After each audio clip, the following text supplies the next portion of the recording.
3 жылдан бери чыгып жаткан Баластан журналы жыл сайын балдар үчүн ар кыл майрамдарды өткөзүп келет. Бул жылы да кичинекей окурмандардын арасында "Мен адептүү окуучумун" темасында дил баянга жана сүрөт тартуу боюнча конкурс өтүп, Кыргызстандын бардык булуң бурчунан келип катышышкан. Бул конкурстун негизги максаты балдардын арасындагы жаш таланттарды колдоо, балдарга дем берүү, бала менен ата эненин ортосундагы мамилени жакшыртуу. Анткени бала сөзсүз конкурска катышарда ата энесинен кеңеш сурайт, байке эжесинен кеңеш сурайт дегендей. Же болбосо ата энелер да өздөрү кызыктар болот. Балам катышсын, же неберем катышсын деген да чоң ата чоң энелер бар. Ошол нерсени жакшыртуу болуп саналат.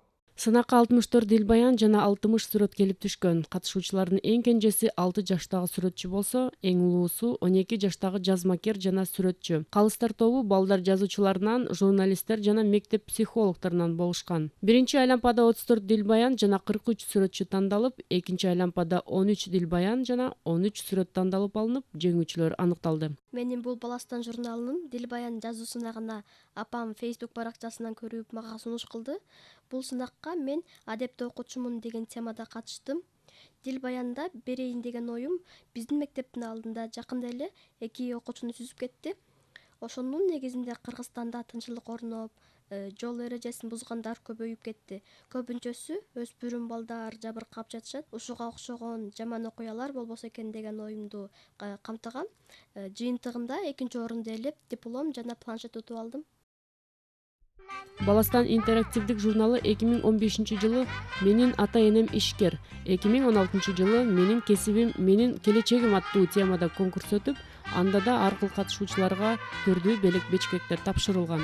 Мындан тышкары жайында мектеп окуучулары үчүн эс алуу лагерлери уюштурулуп, балдар спорт менен машыгып, түрдүү аң сезимди курчута турган оюн зоок программалар камтылган. Баластан интерактив журналы бир гана биз журнал менен чектелбей, башка балдарга керектүү болгон, балдар үчүн пайдалуу боло турган иш-чараларды өткөрөлү деп, анан бирөөсү ушул сүрөт тартуу, дил баян жазуу. Экинчиси, жайында биз журнал чыкпайт 2 ай. Анын ордуна биз жайында баары эс алгысы келет.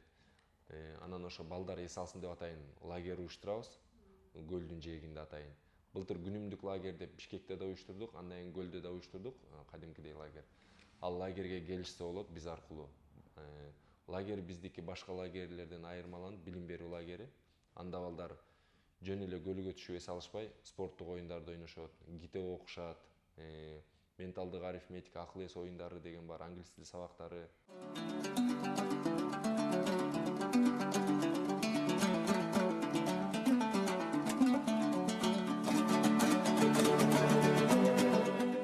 Айгерим Ногоева, Кенжебек Бердалиев, маданият жаңылыктары.